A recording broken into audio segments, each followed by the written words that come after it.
èdè abínibí máa ń nítumọ̀ ju ìta lọ. Ọjọ́ kan mo lọ sí program kan, everybody was speaking English. Èmi náà prepare paper mi grammatically. But when I wanted to start the topic, I realized that my first paragraph kò sí nǹkan tí mo lè fi sọ ní English tí ó yé wọn. Bóyá kí n rántí ọ̀rọ̀ tí mo sọ ń jọ́nà. Ní polygamy tẹ̀ ń wò yẹn, odò kan tó kẹnú ni. Èyí tó ṣe pé ẹni tí ò bá mọ̀wé rẹ̀, tí ò bá jìn sínú ẹ̀ yóò ti gbé lọ. Báwo mo ṣe fẹ́ fi English sọ tó máa clear? Tó ẹ jẹ́ kí n sọ Yorùbá dáadáa. Màá tún máa fi English lò. Adúpẹ́ fún Ọlọ́run. Mo rí ìjókòó tí a jókòó yìí, ìjókòó àwọn àfáà mi ló pọ̀ ńbẹ̀. Nígbà tí mo dé rẹ̀ mo ní àwọn àfáà mi nì, so àjọ ṣe omi tó ru ọ̀rọ̀ ni. Àlàyé láàjọ ṣe síra, kò sí ká mọ̀ fi Lárúbáwá kan ṣàkọlọ títí tàbá débi competition lọ gba máàkì. Ọlọ́run Ọba Subhanahu wa Ta'ala ó ròyìn obìnrin nínú Qur'an, ó dẹ̀ ròyìn ọkùnrin nínú Qur'an. Ọba dédé, ọba sọ̀rọ̀sọ̀rọ̀ ni, ọba àlàyé, ọba tó fi nǹkan yé ni. Nígbà tá ṣẹ́jẹ̀dá Muhammad sallallahu alaihi wasallam àlọ́ ní mo ti fi nǹkan méjì kan fún yín o, tẹ́ ẹ bá ti tẹ̀lé ẹ̀ ní dààmú. Òun náà ni Al-Qur'an àti hadith. Téèyàn bá lè máa jó ní agbami méjèèjì èèyàn ní dààmú. Níjọ́ téèyàn bá ti lọ gbọ́n kọjá ara ẹ̀ tó lóun fẹ́ dọ́gbọ́n ṣe, ibẹ̀ ni ó ti rí wàhálà. If you look at most offices, kò kí ń sí problem pẹ̀lú àwọn official people. Those who are strictly official in their nature, they don't usually have problem among their members. But people that used to mix unofficial with official, àwọn náà máa ní problems. Wọ́n á fẹ́ satisfy àwọn èèyàn on the course wọn ní rí wọn satisfy. Ọlọ́run bá Subhanahu wa Ta'ala ó ròyìn obìnrin púpọ̀. Ó ní ẹlẹgẹ́ ni wá. Ó tún pè wá ní màjúbà níbì kan pé we are somebody that must be protected. Àmọ́ bó ṣe ròyìn wá tó, ó kọ́kọ́ fọkùnrin ṣáájú. Tábà wọn ní sọ́tún nìsáì, Ọlọ́run bá wa sọ̀rọ̀ níbẹ̀. Ó ní Bismillahir Rahmanir Rahim. Ọlọ́run ní àwọn ọkùnrin ní òpó múlẹ́rú fún àwọn obìnrin. Nítorí pé Ọlọ́run ṣe àjùlọ fún apá kan wọn ju apá kan lọ. Àti nítorí ohun tí wọ́n ná nínú dúkìá wọn. Nítorí náà, àwọn oníwà rere obìnrin ní onítẹríba, olùṣọ́ àṣírí bí Ọlọ́run ti sọ. Ẹmọ tọ́lọ́run fi pamọ́ sí òní mítà, àmọ́ Ọlọ́run kà. Àti àwọn tí ẹ̀ ń bẹ̀rù ṣíṣe orí kunkun wọn, ẹ ṣe kìlọ̀kìlọ̀ fún wọn, ẹ ta kété sí ibùsùn wọn. Àwọn tí wọ́n ń bẹ̀rù orí kunkun wọn, àwọn ni obìnrin tí wọ́n ń ṣe orí kunkun sí ọkọ wọn. Ọlọ́run á ní pé ẹ ṣe kìlọ̀kìlọ̀ fún wọn, kọkùnrin tó bínú sóbìnrin akọ́ṣe wáàsí fún un. Ẹ rí i pé nílọrin wá ní àfáà mi, ní bíbá iná náà ti lo àfáà mi. Nǹkan tó ń pè ní àfáà mi lẹni tó ń tọ̀yàn sọ́nà. Gbogbo obìnrin pátápátá láláwọ̀ òkú kò ń ṣe wèrè. Ibi táwọn òbí wá wò wá dé lọ́kọ́ ti fẹ́ wa. Iṣẹ́ àwọn ọkùnrin wa ni pé concentrating us to their way. Don't forget both of us are bred from different social background. Ibi ọ̀tọ̀ọ̀tọ̀ náà ti tọ́ wa. Ìwà wa ọ̀tọ̀ọ̀tọ̀ ló máa jẹ́, ìṣesí wa ọ̀tọ̀ọ̀tọ̀ ni. Àmọ́ afẹ́ dẹyọ kan, àfi wípé ká gbà fún ẹni tá à ń lọ bá àti fi lè ya wálẹ̀. Ẹni tí ó gbà wálẹ̀ ó ti wà ń Ìbàdàn, ìyá tèmi Ìbàdàn ló wà báyìí. Mo wá kó wá sọ́dọ̀ ọkọ lẹ́kọ̀ọ́. Ẹ ti rí pé àfi kí n kọ́ bọ́ ṣe ń bẹ̀ kí n lè ṣe ń bẹ̀ pẹ́. So we are now coming to come and be one. Bó ti ṣe pé àwọn àfáà wa kúkú láàfáà náà, kò sí nǹkan tó burú nù pé káwọn náà kí wọ́n wò pé Ìbàdàn ni mo ti lọ mú ọmọ ìwà mọ̀ ń sọ̀rọ̀ púpọ̀. Jẹ́ mú mọ́ra tí bá ń rojọ́, káwọn náà tún ra blend díẹ̀ ká fi lè jọ gbé ní gbígbé ti dáadáa. Wọ́n wá ní ẹlòmíràn wá máa ṣorí kunkun nínú obìnrin. Ó mọ̀ wípé àwọn sisters wa yóò gbọ́dọ̀ ṣorí kunkun. Tó dẹ́ni tó bá ṣorí kunkun, ó fẹ́ fìyà jẹ ọmọ rẹ̀ lọ́jọ́ iwájú ni. Ọlọ́run sọ fún wa ní Suratul Hashri. Ó ní Bismillahir Rahmanir Rahim. Yẹ́yọ́ ẹ̀lẹ́zínà àmọ́nù, ó lẹ́yìn tẹ́ gbàgbọ́ lódodo. Takula, ó ní ẹ bẹ̀rù òun o. Ọba tó lè fúnyàn lálùjọ náà ni, tí ó tún lè fúnyàn náà. Ó ní ẹ bẹ̀rù òun o. Takula, wọ́n tó sùn náà sùn mọ́kọ̀ dámọ̀ ti lè gàdì. Ó ní kẹ́ máa wá fẹ̀mí ṣírò ń tẹ̀ǹtì síwájú fọ́jọ́ ọ̀la. Wàtakula, ó ní ẹ máa bẹ̀rù òun. iná la khabirun bima ta'malun torí pé wọn Ọlọ́run bá tẹ̀ ń wò yìí ọba oníṣirò ni. gbogbo ń tà ń ṣe lénìí àfipamọ́ ni tọ́jọ́ ọ̀la nígbà tẹ́ bá rí ìyàwó tí ń fi ìyàjẹ̀ ya ọkọ rẹ̀ ìyá ọkọ tó ní làákàyà ní ó ṣeun Àbẹ̀kẹ́ okú àṣepamọ́ ṣé ìyàwó ọmọ náà ṣerú ẹ̀ fún un tó sì lé bí ẹ̀san ò sí wàláhì tẹ́yìn ó bá wọ àlìjánnà kò ní kí èèmọ̀ tún jíyà iṣẹ́ tó ṣe díẹ̀ láyé yóò rí ẹ̀san iṣẹ́ rẹ̀ àbáwá kan wọ́n ní pé ẹ̀yin obìnrin ẹ ṣọ́ra ẹ bẹ̀rù Ọlọ́run tẹ́ ẹ bá bẹ̀rù Ọlọ́run ẹ bẹ̀rù ọjọ́ alẹ́ nítorí gbogbo tẹ́ ẹ bá ṣe pátá ọmọ Ọlọ́run ó fi san yín lẹ́san nínú kó ṣẹ̀san ìdùnnú àbí kó fi ṣe pàṣán fún yín lọ́jọ́ alẹ́ Ọlọ́run ní jẹ́ àríwẹ̀ ẹ má wọn màmá wa kan tó ti dodge tó pè wọ́n léèyàn re tó lọ́n sì dá wọn mọ̀ nígbà òdòjọ́ alẹ́ nítorí ṣe pamọ́ ń kọ̀rọ̀ ó padà hàn lára ọmọ ọ̀tán sùn náà sùn mọ́kọ̀ dẹ́mọ̀ ti lè gàdì ó ní ẹ máa fẹ̀mí ṣírò ń tẹ̀ǹtì síwájú lọ́jọ́ ọ̀la ìwọ tó ń ṣorí kunkun fún ọkọ ẹ ní kọ̀rọ̀ àti gbẹgbẹ àti lójú ọmọ rẹ o ti rí i pé o ti ń ti nǹkan tí ò dá síwájú fún ọmọ yìí lọ́jọ́ ọ̀la ni gbogbo ohun tí ẹ̀dá bá jẹ́ láyé yìí tó bá fi ṣe àpọ́nlé fọ́kọ tó sọ̀kalẹ̀ ó mà ṣoríire o ẹ wá àwọn ọmọ tó yàn tó yanjú lẹ́yìn ìyá wọn náà fojú fìn obìnrin tí ò bá ṣiṣẹ́ fọmọ kò ní jẹun ọmọ tó bá dalẹ̀ o nítorí bá ṣe ní òjè mo wá ń lọ sí ọ́fíìsì nìkan kọ́ ló ń jẹ ọmọ lálẹ́ bí kò ṣe yí pé to make that child a complete child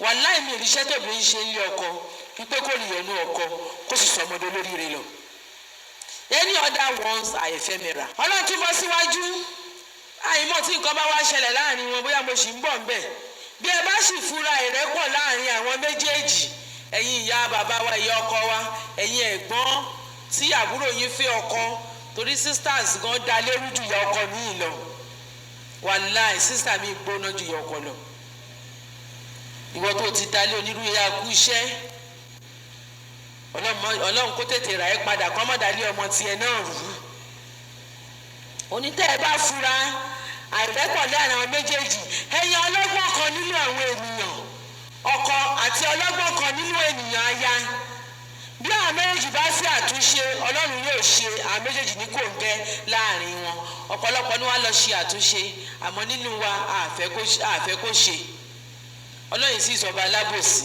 the first hadith of the Holy Prophet ni pé innamal a'malu binniyat ọlọ́run máa judge by pẹ̀lú intention yín ọlọ́run ìṣọba yẹ̀yẹ́ ọlọ́run kọjá ọba téèyàn mọ̀ ṣàbòsí fún tẹ́gbẹ́ nǹkan mi sọ́kàn tẹ́ mọ̀ sọ nǹkan jáde ọlọ́run lòun ò dálé ayé lásán ó ní kì í ṣe lé yẹ̀yẹ́ ọlọ́run kó gbàdúrà wá délẹ̀.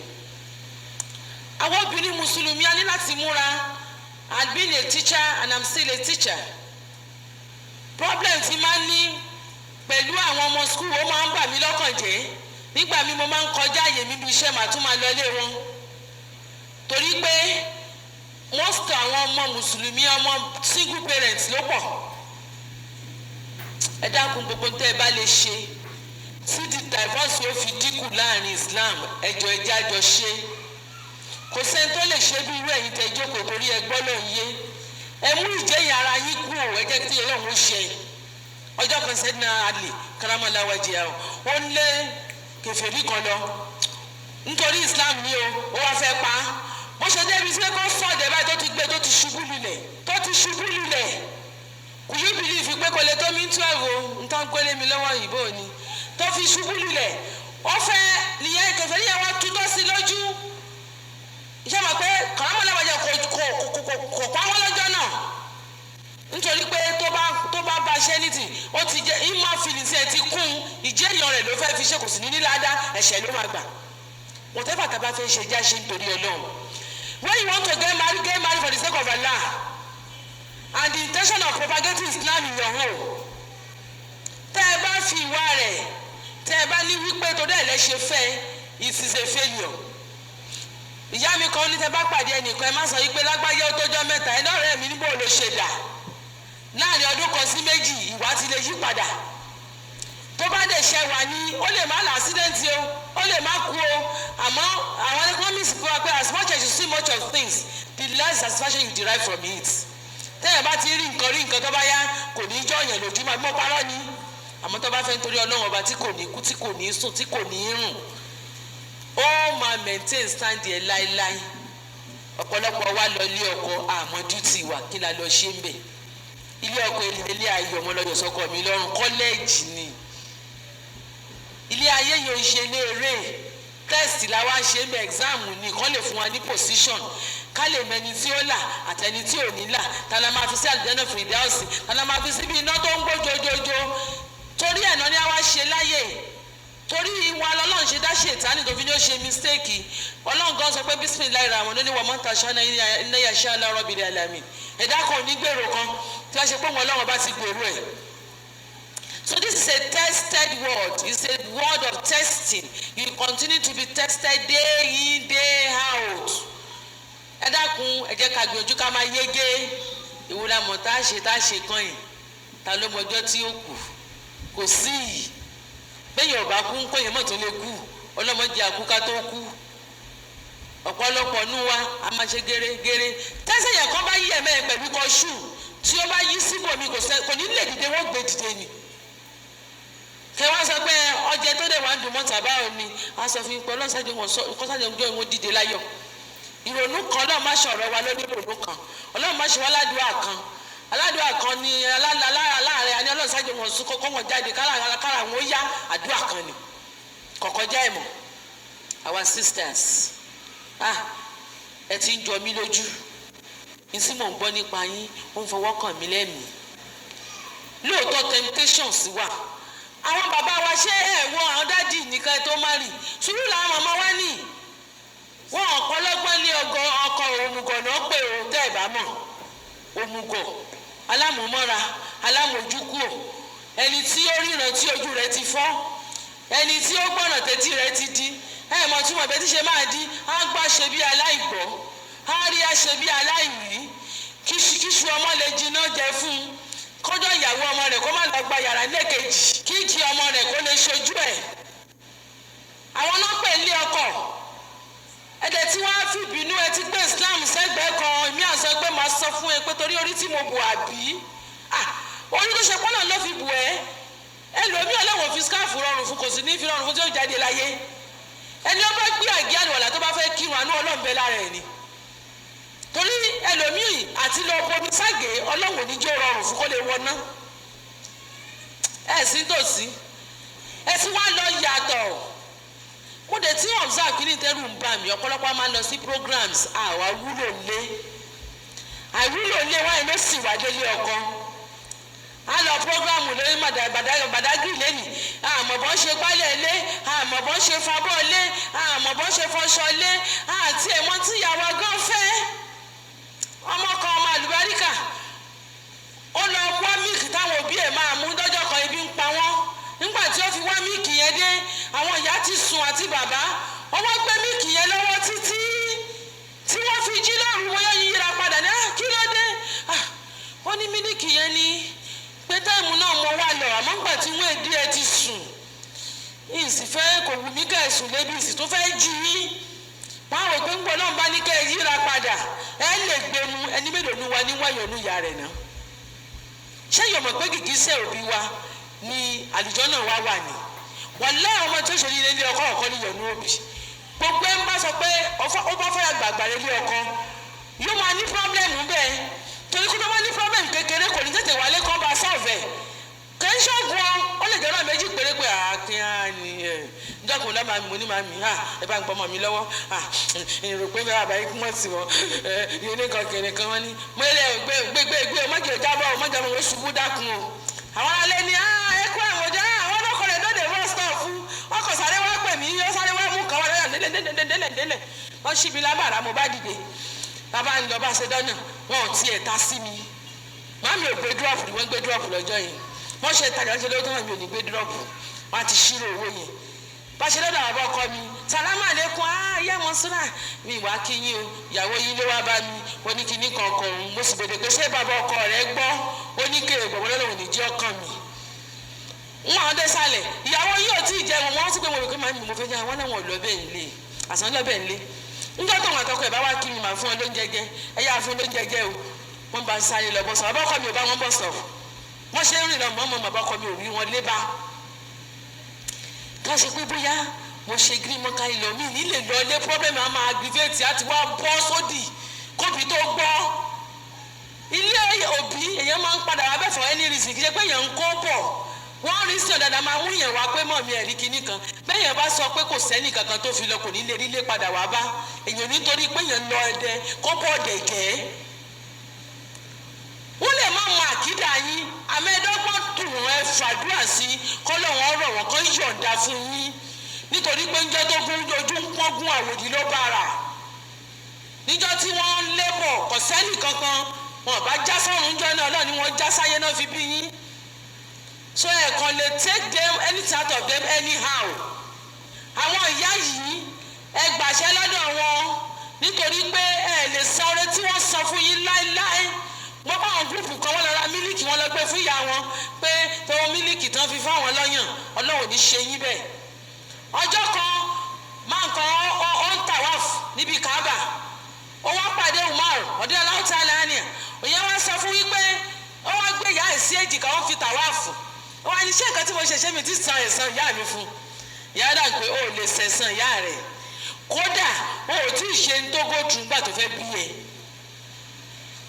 ètò tó wá lè jù mẹ́ ni pé nígbà tí ìyá wa ń tọ́ wa á máa jù wá ká má kú mi ṣe é mọ̀ àmọ́ ńgbà táwa ń tọ́jú àwọn òbí wa ká lè gbẹ̀yìn wọn ni ká kú ká gbẹ̀yìn wọn làwa fi ń tọ́jú wọn ṣé nǹkan kan náà ni ọmọ kan ò lè ṣe kò lè san ẹ̀san ìyá ẹ má dá mílíkì padà fún ìyá yín mọ́ ẹ lè san tó ṣe fún yín tẹ́ fi jáde láyé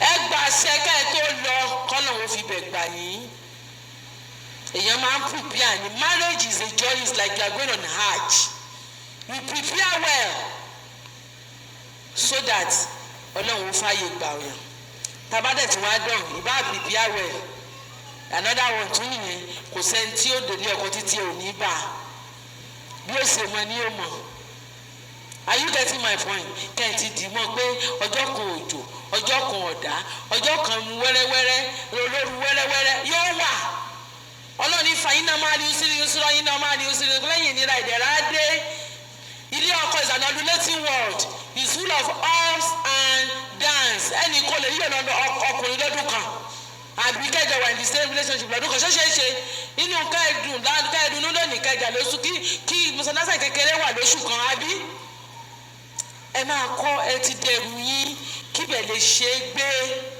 ẹ má lọ sílé ọkọ pé kí ni ìyá mi fẹ́ ṣe o ti love mi mo ti love ẹ nìyẹn nígbà tó ọmọ tó ń bá farabalẹ̀ tó ń sọ fún àwọn tó sọ fún ọkọ rẹ̀ pé àwọn òbí rí ìmpọ́táǹtì tọkọ náà wá gbé àwọn òbí bọ́mọ ṣe gbé ẹ mọ̀ pé yìí ṣe ti yín ní yẹ̀yẹ́ yá máa dùn yín bọ́mọ bá ṣe pé ìyá lọ́kọ́ ṣe gbé ìyá ìyàwó ẹ̀kọ́ ìyá yín lé torí tẹ́ ẹ bá ti tà wọ́n lọ́pọ̀ ẹ̀ ní rí wọn rà lọ́wọ́ mọ́ ìjọ ẹ bá ti lọ ilé ọkọ ẹgbẹ́ wọn ó ṣe ìyàwó fún yín bágbára wọn bá ti mọ ẹ lọ ní tìyì tẹ̀yẹ nítorí ẹlòmíì lè fẹ́ ẹ̀ dé ìjọba dé ká hypertension mọ́ ṣẹlẹ̀ ìjọ náà àmẹ́ni tó bá ti ṣe bó ṣe yẹ kó ṣe arakúnlaṣọ gbági ìkànláwọ̀ débẹ̀ are you getting my point kò ní dùn wá tọ́lẹ́mi náà ti gbẹ̀yẹ mo ti gbá yìí alákọ̀ọ́kọ́ àti máa dùn àbí mo parọ́ ni that is one secondly Islam ò ní wípé kéèyàn má ṣiṣẹ́ wọ́n ní ṣiṣẹ́ jàre òṣì àmọ́ tó ṣe pé àáfàá ló ní ẹ má ṣiṣẹ́ wọ́n máa ṣe bẹ́ẹ̀ ní Saudi wọ́n ń ṣe ní àwọn most Islamic countries tí wọ́n bá marry wọ́n lọ sí marriage counseling department wọ́n á fún wọn nílé tíyàwó ò bá ṣiṣẹ́ wọ́n á dọ́bù sálárì ọkọ ọkùnrin mi náà tó ní ẹ má ṣiṣẹ́ kò fi ṣe kà ó lè ṣe pé from experience tó rí ni you understand wípé àwọn náà ní èso ọmọ dáadáa and you get me it is now your turn to convince him èyí ò dẹ̀ kí ń béèrè nǹkan lọ́wọ́ ọkọ kó rí gbà lọ́jọ́ kan tó bá rí gbà ó ṣèèsì ni àmọ́ bẹ́ẹ̀ tí wọ́n ni ṣé ẹ mọ̀ pé ọkọ làkọ́bí ni overgrown baby ni wọ́n. I remember my husband asked me one day, Bola Tito, where is the tie I used the day before yesterday? ìgbà mọ kọ́lọ̀ mo kọ́kọ́ parọ́ dẹ̀rẹ̀dẹ̀ this time what is the colour of the clothes you are taking out? No, don't ask me that question. I want the tie I used for yesterday. Go and find it for me. Mi ìgbà mọ̀ àṣẹ bí mo ṣe ń jáde nílé aṣọ kì í wò mí. Ọ̀rọ̀ yìí mọ̀ tọ̀sẹ̀ kan tó parẹ́ ńlẹ̀ mo kọ́kọ́ parí dàdí ń mọ̀ ẹ́ lóòótọ́. Meanwhile mo fọlọ́ ń ṣẹ̀rì màá kọ́kọ́ múra màá kọ́kọ́ dẹ̀rù ọkọ mi ilẹ̀ kí n tó di tọmọ. Mo wá sọ́ọ̀sì wá kìnìlẹ̀ handkerchief ìwà mọ́ ẹnìkan ní bí mo adájú ní òde dáìtì ohun ilé akú tó dédé tí mo ń sánú ilé big note ni ó ti kọjá exercise big note ni. Meanwhile this same man tó ń yọ̀ sí ẹ lọ́rùn tó ń ṣe lónìí wá ń sọ̀rọ̀ mi ń ta ẹjọ́ kan pé wọ́n ní ẹnìkan fẹ́ ṣe admission ni that is the department of my wife. I've never been there. My wife is good for that. My wife is her mother in this house. Ń sọ fẹ́ lómi níwèé mi ò tètè gbọ́rọ̀ ẹ̀rí kí ni èèyàn máa fi ń tọkùnrin lọ́rùn ìmọ̀ sáka ni èmi máa múra gbogbo wa ti múra tán tó bá tó wá tó kàn mí màá tún máa wọ pé ṣé àpaná stóòfù ṣé àti táàpù wọ́n tún máa hàn ń ta ni bẹ́ẹ̀ náà ni màá tún sáré gbogbo yẹn ní ìmí tí máa ń lò dé ibi mi máa ń prepare láti Tuesday máa lọ bìkan Saturday torí wọn bá hàn nù inú mọ́tò ní máa ṣe fi ẹrí ṣé èyí sí gbogbo ẹ̀ sí tó kí n lè meet up ẹni ṣiṣẹ́ láyé ni ó jẹ̀san lọ́rùn ẹni wáyé mọ́ọ́yà ni ó jẹ̀san lọ́rùn ẹni wáyé mọ́ọ́yà ni ó jẹ̀san lọ́rùn ilé ayé òṣè léèrè àwa ṣiṣẹ́ ń bẹ̀ ni tó bá ti tásìkò sí ni ẹ máa mọ̀ àwọn ọmọ máa gbé jíìpù dé wọ́n máa gbé sinikọ́ háyà dé wọ́n máa ní mọ́mí àìlóyè àìrú chéènì tá a fẹ́ rè inú kinní kan ìyá wa kan bẹ ó dààmú lórí ọmọ tó bá wá ń jáde ń gbòdà gbọ̀sá ni ìyá ìlọ́bì kan ní àsìkò múra la wà yìí ni wọ́n láì tí gbogbo náà ní òde agbára Ọlọ́run àmín. So ṣe sùúrù gbé ọlá pamọ́ ọ̀yá ọ̀rẹ́ mi kan ni ó ti lọ sí ibi ìyàwó ó ti lọ ilé ọkọ lónìí ó ṣeun ní mo sàtífíkẹ́tì rẹ wà ó ní wà ní ilé gbàgbé wa ọba sáré gbére ọ̀yà wa kì í sínú abẹ́ ẹ̀kọ́ tí mọ́tò má yọ jáde níbi àbí tó bá ní interview o gbogbo kàrámọ̀ tí mẹ́mẹ́ kó gbé sábẹ́ ẹ̀kọ́ tí mọ́tò kọ́ lọ rè rọ ààrẹ fún ọkọ rẹ bó ṣe lè ilé ọkọ yìí. Are you getting my point? Don't let it get to your head. Mo ti gba list mo ti kì í sábẹ́ njọba tó lò mí kan dé tó bá ní díẹ̀ dé. I don't know whether you are getting me.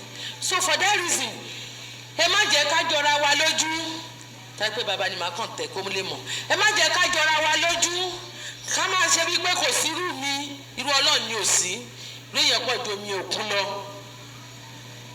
ẹ dákun ẹni then firstly tẹ bá fẹ́ fi ọkùnrin ẹ máa fẹ́ from his weakness tá a bá fẹ́ ṣẹra wa lóku àmọ́ bí a kù sí if you weakness ṣe náà babalágbájá that's his weakness anyway ẹ kàn tẹ kó gbọ́ that is his weakness anyway tí ẹ bá kọ́kọ́ go from the weakness of the man you won't be able to be with him forever and ever ẹ kọ́kọ́ máa weakness ọkùnrin yẹn ibẹ̀lẹ̀ tí máa bẹ̀rẹ̀ sí fẹ́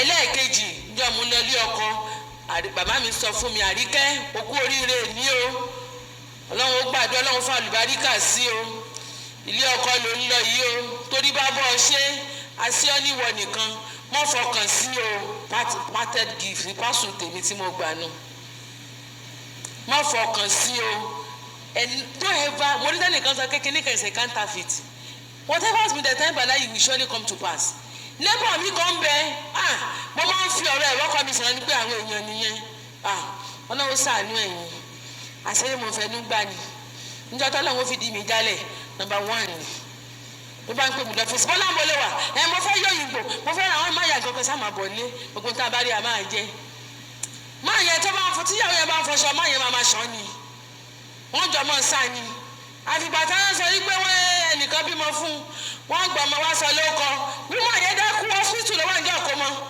tán fomi sí lára.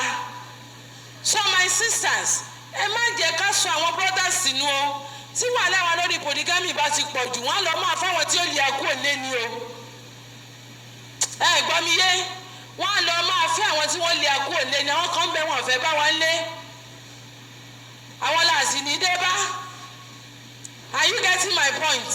Ẹ má jẹ́ ká gbé sọ́kàn bàbá mama wa Nana Hadija radiyallahu ta'ala anha one day she was looking for the Prophet sallallahu alaihi wasallam pẹ̀lú ìfẹ́ ni pé ìbúlá ṣáájú ẹ̀dá wa kọ́ má tiẹ̀ lọ ṣe léṣe kọ́ má tiẹ̀ lọ ṣe kinní kan bó ṣe Ọlọ́run bá ní kíkì ní mọ̀lẹ́kà jù bí kò lọ bá kó sọ fún yín pé kó tọrọ nǹkan ẹyọ kan máa fún un láì kó ṣe fìfẹ́ ń wá ọkọ rẹ̀ yẹn ẹ jẹ́ àfẹ́ràn ọkọ wa púpọ̀ ẹ dákun torí Ọlọ́run ọ̀pọ̀lọpọ̀ wa ti transfer lọ́ọ̀fù wa àti transfer ẹ̀sán ọmọ wa mígbà ọmọ yìí lọ ilé ọkọ tiwọn o bó o bá ti jọkọ rẹ ọbọ ọmọ lọ́wọ́ jọ wọn bá ti lọ wọn nìkan lọ́mọ ẹ̀dágbé ní ilé bẹ́ẹ̀ bá wà ní ilé ẹ̀mọ̀ ṣe bíi tẹ́nàntì nítorí ẹ̀ kúkú ṣe lọ́wọ́ àtẹ́lẹ̀ ṣé ìgbésí ayé nu tètè mọ́kọ rẹ máa ń sọ fún ni pé wait for your turn ni ọ̀rẹ́ mi kan jọ́ kan ọmọ rẹ̀ fẹ́ jókòó wájú ní bọ́ọ̀lẹ̀ wait for your turn ẹgbẹ́ ọkọ mi ni máa jókòó sí báyá ní ìsìn ẹ̀yìn lẹ́gbẹ̀ẹ́ sí wọn náà lọ́ọ́ rẹ̀ jókòó ẹ̀yìn ní ìsìn. You understand what I'm saying? So ẹ fẹ́ ọkọ yín dáadáa bí Àdìjá ṣe fi Ànábì Muhammad sallallahu alaihi wasallam. Nígbà tí ẹ máa ní kí Àdìjá bí tọrọ lọ́dọ̀ aláwọ̀ tí aláhàníà ó ní bá ń sọ fún Ọlọ́run subhanahu wa ta'ala pé tí ò fẹ́ ni mo fẹ́. Aṣáájú ìdágbó ni wọ́n ní ọ̀pọ̀ opportunity òde ká gbogbo nǹkan lé ayé ìkó ká pátápátá. Ó lẹ́yìn tó ń bá sọ̀rọ̀ ó ti yé ìyá yẹn bó ṣe darúgbó tó ó nìkan àtàlẹ́bí ni tó fi jáde láyé. Àmọ́ kò ẹ̀fà bá nàbí sorry don't discuss polygamy with your husband again. You heard me? Tó bá dálẹ̀ ẹ̀kan rẹ̀ rìn músẹ́ Ọlọ́run ṣàṣàánú wa ẹ má pè yes ẹ má pè no nítorí láàwí àní tó lè wọ́n wí rè kò yẹ yín Ọlọ́run ṣàṣàánú wa wọ́n bá sì ti wí dé ẹni tó bá mọ̀ pé irú èmi ń sìn mo mọ̀ pé olódò ni mí Ọlọ́run lè jẹ́ ń pa àsìtàn bá mélòó mi dé you understand?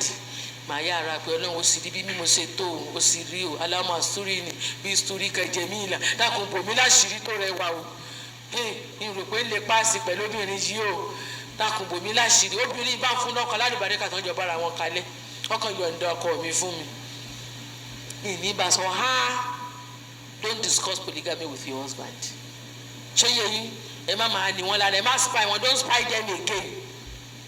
Àti lẹ́ni tó befriend obìnrin fún 15 years tí ó sì padà fẹ́ àná mi kan kódà ọmọ tí wọ́n bí last orúkọ àlè yẹn náà sọ ọmọ yẹn obìnrin yẹn ò sì mọ́ sí bẹ́ẹ̀ nù ilé wọ́n bá dé náà sáàtì pàkọ́ rẹ̀ ni wọ́n jókòó sí tí ó sì mọ̀ kọ́lọ́ máa ma mọ́fà lẹ́ni tí ó mọ̀ ọ́ lọ́wọ́ ńgbà náà bí ní a máa ṣe àdúrà ìṣọ́ tó fún wa ní àlùmọ̀súrọ̀ tó fún wa ní yàásí tó fún wa ní kúrúkúrú chapter 18 sọ́tì ìkáfì tó ní pé tá a bá ti jí tá a bá fẹ́ sùn tí ká wílè ká gbọ́ bẹ́ẹ̀dì lẹ́ẹ̀mẹ́ta àbí ká kékùrì sí yù ká ṣe kúlà láwà bí kọ́ àti mẹ́ta fálákì mẹ́ta nọ́ọ̀sì mẹ́ta gbogbo àwọn mí oríṣiríṣi bìsàn ládùúgbò wọn sì ṣe ìfìlànà aláfíìsàmíwà sẹ́miwọ̀lá gbogbo oríṣiríṣi tẹ́ máa kà wọ́n tún wá sọ ọ̀kan tó yẹ ká tẹ̀ bá wá ṣe jù wọ́n náà tó bá ṣe la ilaha illallah wahdahu la sharika lahu làwọn múlíkọ́ láàlẹ́ wọn la kulli shay nǹkan tó ṣọgọ́rùn-ún láàárọ̀ tó ṣọgọ́rùn-ún lálẹ́ oògùn onímọ̀ràn wọ́n bá ṣàṣì ẹ̀ kò ní ràn ẹ̀. obìnrin máa ń di ẹrù ní o nítorí pé ẹ̀ńtẹ́ ìmọ̀ ló pọ̀ jẹ́ ẹ̀ńtẹ́ ìmọ̀ lọ. obìnrin kan ti lé mi láti Èkó International Bank ó lé mi dé Maryland rí when I was driving I didn't kuku know. When she wanted to pass by my side, I thought she didn't know how to drive. Mo rò pé kò mọ mọ́tò wà ní. Mo bá ní oh my dear, okay, you can do like this. Okay, pass like this. Don't worry, má rẹ́rìn. Àṣẹ ń lé mi bọ̀ ni. She went back to tell my husband pé ọlọ́mọ yẹn kí n bá sísá yẹn ṣòro ogun láéláé. She was so polite. I felt guilty throughout the night. Are you with me? So tó wá ṣe pé bọ̀ náà ló gbé lọ́wọ́. Àbíkọ́lọ̀ nǹkan ṣàánú wa kọ́ ni. Ẹni tá ìmọ̀ ló pọ̀ o, àwọn tó mọ̀ yìí ló pọ̀ ju o. Obìnrin gbọ́dọ̀ máa ṣe àdúrà ìṣọ́ gidi. So stop spying people. You have enough to do in your life. Mélòó lẹ ti dì nínú ẹrù ọmọ yẹn yẹn di ẹrù ọmọ yìí láti inú oyún tó máa jẹ́ lẹ́ẹ̀tì bẹ̀rù. Ó láwọn chapters of Quran tẹ́lẹ̀ máa ń kà nínú oyún tó máa jẹ́ the type of ọmọ tẹ́lẹ̀ máa bí. Ààrẹ ó dàbí pé Fọlákì wà ń bẹ̀, nọ́ọ̀sìrì wà ń bẹ̀, àbí lílá Kùráìṣì wà ń bẹ̀, alámúnáṣílá wà ń bẹ̀, Fọlákì wà ń bẹ̀, nọ́ọ̀sì wà ń bẹ̀, kíláàsì wà ń bẹ̀. Àwọn àyà yẹn èèyàn máa kà nínú oyún títí tó fi máa bímọ. Kọ́dọ̀ ọjọ́ tẹ̀yìn ó sun ọmọ gan ọ́n mátà. Àwọn ọjọ́ kan wà tí wọ́n ní àlùbáríkà. Tẹ̀yìn bá sun ọmọ tó bá doyún jọ́ lọ onírú ọmọ tẹ̀yìn ó bì. Are you getting my point? Irú Sunday to Monday, Monday to Tuesday, ọmọ yẹn máa ní mọ̀ gan, ọmọ yẹn máa ní làákàyè. Gbogbo weekend ó ń ṣe irun tó dà Friday to Saturday kọ̀ọ̀kan dọ̀dọ̀yún. Abẹ́lómi àwọn ìrìn kan tún wà lóríṣiríṣi téèyàn máa fi ń sùn. Ẹni tó bá kẹsẹ̀ sí kíbla kò sí tó lè ṣe ọmọ rẹ̀ ó jalè gbẹ̀yìn ni tó bá fi sun ọmọ ẹ̀. tó bá kẹsẹ̀ sí kíbla tó bá fi sun oorun ọmọ ẹ̀ yóò jalè gbẹ̀yìn ni kódà kan mọ yí ní owó téèyàn bá sun oorun ọmọ lọ́sàn-án tó doyún tí wọ́n pa kọ́tìn dé ládìsí aláwọ̀ abídọ̀ yìí fún níbí kan ni àwa ságbọ̀pọ̀ lánàbí lówí sallallahu alaihi wasallam tí wọ́n pa kọ́tìn dé ọmọ yóò ní lójútì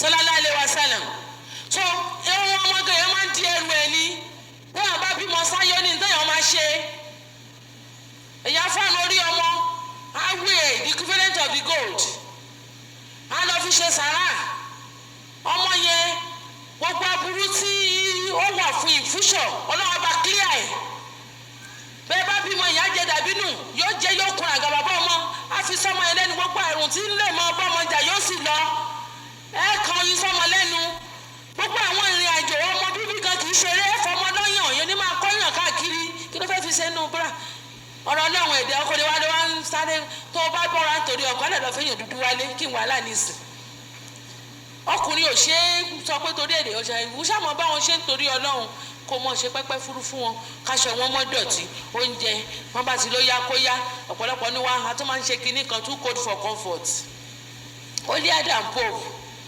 wọn bá ló yá ní pé ká ṣe tẹ́lẹ̀yìn wọn bà ní ọgbà ní ẹsẹ̀ kọ́ yóò ṣì kan ọlọ́run sọ ní Kùránì ló ní ẹ máa roko yín bẹ́ẹ̀ bá ṣe fẹ́ treat your ground as you want ìbá ṣe wájú ìbá ṣe yìn ètí wọn ládìsí fọ́ọ̀bìdì ní oral sex kéèyàn gbé ti bí sẹ́nu wọn ní òdà wọn tẹ̀ sọ fún yàn náà nǹkan tó ti wà ní pàǹtì tì láti ẹ̀ẹ̀kan kéèyàn gbé sẹ́nu ẹ̀ mọ̀ pé kò dáa. So my sisters arrest your husband don't wait for him always ìtakùn àwọn kan ti fi àárọ̀ wọn ṣeré wọ́n sì fẹ́ mọ́ ọ̀fà gbogbo àwọn kan yìí don't you know they are responsible men these brothers you are seeing ẹni ọlọ́run ni wọ́n sá mọ́kùnrin lọ́wọ́ obìnrin lọ́wọ́ ni and those that are highly placed in the office a brother of us one day òṣìṣẹ́ touched to him brought some files after the first file the second one letter ló wà bẹ́ẹ̀ ó wọ́n fẹ́ lọ kí wọ́n gbé ní wọ́n sáré gbélé pé when I come back I come and read it wọ́n sáré lọ kí wọ́n gbé ìgbà tó kí n gbọ́dọ̀ pọ̀ fi ṣe àpè bóyá lay down rules kan ló wà bẹ́ẹ̀ ni wọ́n sáré lọ kí wọ́n gbà tó kí wọ́n gbé tó máa ṣí lẹ́tà yẹn ló kọ bí ọmọ primary school secondary school I love you I've been trying to look at your face is it because of your wife that's why you don't want to give a second I'm not saying she should go just for her to let us share the name together kìnìún kan kìnìún ó ṣàkọ gbogbo ẹ̀ lóríṣiríṣi mọ yẹn bá rọra fóòdì ẹ̀ àṣẹ lẹ́tà yóò kí n ṣe ordinary letter is an hypnotized letter from that time nǹkan ti work on him nígbà tó máa délé nígbà tó ń wo ìyàwó lórí bẹ́ẹ̀dì ó dàbí pé kò ní ogún pa ṣé wọn lọ kí súbì tó òkè yá sí ní òfin lílá fi tẹ́tí wọn fi panu átámọ́ mi jí wọn gbogbo ẹ̀ kó máa fi ṣeré kó máa kẹ́ káfí Friday láàárọ̀ àbí anytime just make sure you to recite something káfí on Friday is the son of the prophet anábì ti pèsè fún wa lẹ́ o sallallahu alaihi wasallam ẹni tó bá lọ rọ́ọ̀lù nǹkan ló rọ́ọ̀lù o if you follow the words of the prophet how he taught us how to sleep how to wake up what you did in the day what you did that night what you did in the afternoon. So if you follow everything, wallahi Allah will share you on for. My sister, this lady now come to office for 3 days. Ìmìlẹ̀ ti brother yẹn ní kíní yẹn ó lọ sọ́dọ̀ àfẹ́ àwọn àmìrù àfáà wa ni wọ́n. Ẹ má kàn lọ sọ́dọ̀ àwọn àfáà mi tọ́nà tí ń wòyìn tán láìkì ìyàwó wọn rí bí ìyàwó yìí o. Ẹ bá ti kó lọ bá wọn kó páńpẹ́ nù. Ọlọ́run ọbẹ̀ ẹ̀dẹ́ ni àwọn èèyàn ńlá lọ́lọ́ máa gbé fáwọn ẹni Ọlọ́run yẹn. Torí àwọn míì wà tí ìyá wọn ò dáa. Gbẹ́pọ̀ ẹ̀pà wá sí ti dẹ́ ọmọ inú ẹ̀ ò ní sùn àmọ́ tí bàbá wọn jẹ́ ẹni wa tán jẹ́ ẹni Ọlọ́run wọn náà wá fi wọ́n ti àwọn ẹni Ọlọ́run kan fẹ́ wọn kán mọ̀ mú ọmọ ra wọ́n á mọ̀ wọ ẹ̀yìn inú mọ́tò tẹ̀ borí dáadáa ìyàwó wọn kò ní wé skáàfù èyàn tó lọ rí gbéra yín àṣànáṣàná ni máa mú mi má fà mí fẹ́ ni máa mú mi máa mú mi má fà mí fẹ́ ni máa mú mi ọmọ aráyé burú wọn níka púpọ̀ máa mú mi má fà mí fẹ́ ni máa mú mi o àmín. So my sisters ẹ lọ fáwọn ọ̀dọ̀ àwọn ẹni Ọlọ́run tí wọ́n nímọ̀ tí wọ́n mọ̀ nǹkan ṣe kò yẹ yín bí nǹkan bá rí ojú ẹ̀ bí wọ́n. ó lọ sọ́dọ̀ àfa ẹ̀ tó dípẹ́ ẹni tí ò bá láàfa ṣètánì làáfà gbogbo àwọn àmìíràn àyàfa yín ni wọ́n o àfa yín lóbìnrin ni wọ́n o tẹ́ ẹ̀ bá mọ̀ Ọlọ́run ní sọ̀kalẹ̀ jí kádàrá ẹnì kankan o except you change what is in you. And for everybody that is embarking on a journey, gbogbo nǹkan tẹ́ máa ní for that journey ọlọ́run ti fi sọ ọ̀dọ̀ ara yín tẹ́ ẹ bá mọ̀. nígbà tá a wà mẹ́ka mẹ́rin la wà ń yàrá ẹnìkan mọlé túnṣe ẹnìkan mọ́ dáná ẹnìkan ó mọ ọ̀nà òṣùnà bọ́bọ́ ó mọ ọ̀nà pé tá a bá lọ sọ òkú báyìí tá a bá padà bọ̀ ó máa máàpù go post she is gifted.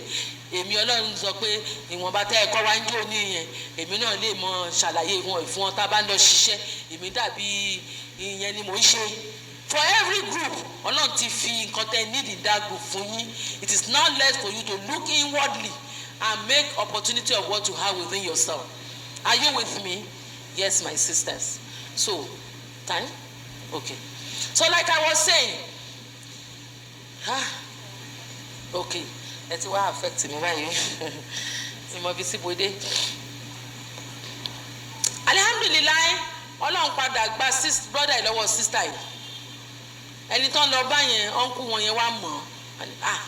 Ṣé nǹkan tó fẹ́ ṣe ni mo mọ ẹyan mi ní o? Lady yẹn wá, ó ní kó tán lady yẹn wá kó má bàjá. Ó fi ṣe tàn wá ní ẹ̀ tó lòun ṣe save ilé yẹn. And the brother confessed for 3 months. Kò lè ní àfíà pẹ̀lú ìyàwó ẹ̀. Kíní yẹn ò tí ì padà sára. So many cases. Ọjọ́ kan bàbá wa dé tànà kan ní brother kan sáré wá jànàjànà. Kí ló dé? Ó ní àjọ máa lọ ilé papọ̀ ní. Mọ́tò rẹ̀ dán ní ọ̀dọ̀là kó tó pé. A lady came to our office. Ó ní excuse me, I want to use myself. Tó wọlé ọ̀rọ̀ bọ́ pàǹtì ẹ̀. Ó dẹ̀ jókòó báyìí pẹ̀lú brother yẹn báyìí. Lọ́nà yẹn kó dẹ̀ wò pé hello, ó kàn rí private party ẹ̀ gangan ni. Pẹ̀lú skirt tó wọ̀. Ó ní ara òun dẹ̀ dìde wùrìrì. Ó lè bẹ́ẹ̀ tó ń gbé wọn lọ pé get out of my office. Tóun lé báyìí ó sáré pé wọ́n bóyá nǹkan mi wọ̀ tó tún máa ṣe ló bá sára sọ́dọ̀ Adétọ́nà. Wọ́n ṣe jọ close gan ìpè lọ́gbẹ́ mọ́tò lọ́fíìsì gan. Then the office in mọ́tò. They will see how what brothers are facing to be Muslims. So when they come back, learn how to receive them. Even if you get something that annoys you, learn how to receive them. Receive them very well. Because inú Jahannama náà ti kú wọn tún gbọdọ̀ bá Jahannama lé. Even ọjọ́ yẹn tí tọ́rọ̀ yẹn ń gbé yín nínú ó lè mọ́ ṣẹjọ́ ilẹ̀ máa rí sọ o. Tó bá ti di wípé kò sáyè láti sọ ẹ tún postpone ẹ̀dẹ̀ ọjọ́ mi ọjọ́ rẹ. Are you with me?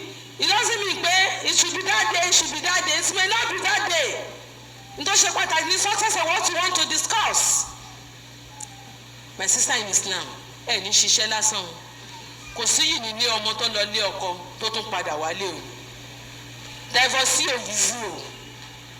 If you divorce your husband, you be deceiving yourself. You still love him. There is still actual weight of love between both of you. Ẹ sì fẹ́ràn ara yín gbogbo ìgbàlẹ́ sì jọ mọ́ pàdé. Níjọ́ ọmọ yín bá fẹ́ ṣe graduation yẹn pàdé inú ẹ̀yin méjèèjì ò ní dùn jọ́nà ẹ̀rọ lẹ̀ ń pa tẹ́ bá ríra yín. Bàbá dùn ìyàwó ẹ̀ tún pàdé. Ẹ jẹ́ ká ṣiṣẹ́ ká má jẹ́ kí divorce wáyé. Ọlọ́run kan sọ yìí pé nǹkan tó ń yọ̀ǹda àmọ́ tó ń hate ó ní divorce. Ẹ má jẹ́ kó máa ṣẹlẹ̀ láàrin yín. Enough of divorce in Islamic homes. May Allah make it like that. Amen. Furthermore, ṣé mo pé nígbà tí Cummings máa san tí kí lórúkọ bàbá yìí kí lórúkọ Isaiah Adam Smith tó ní all things remain equal ceteris paribus ó tún á ní when other things does not remain equal nígbà míì nǹkan tó ní rí bó ṣe rí home mi wà tó pé there is need for divorce. Níjọ́ tí Ọlọ́run bá ti fi sincerity sọ̀rọ̀ èèyàn ọ̀rọ̀ èèyàn ti tò. Don't deceive yourself. Don't deceive yourself. Don't live in a cold pot home. Nítorí pé ntáwọn èèyàn máa sọ, who is àwọn èèyàn?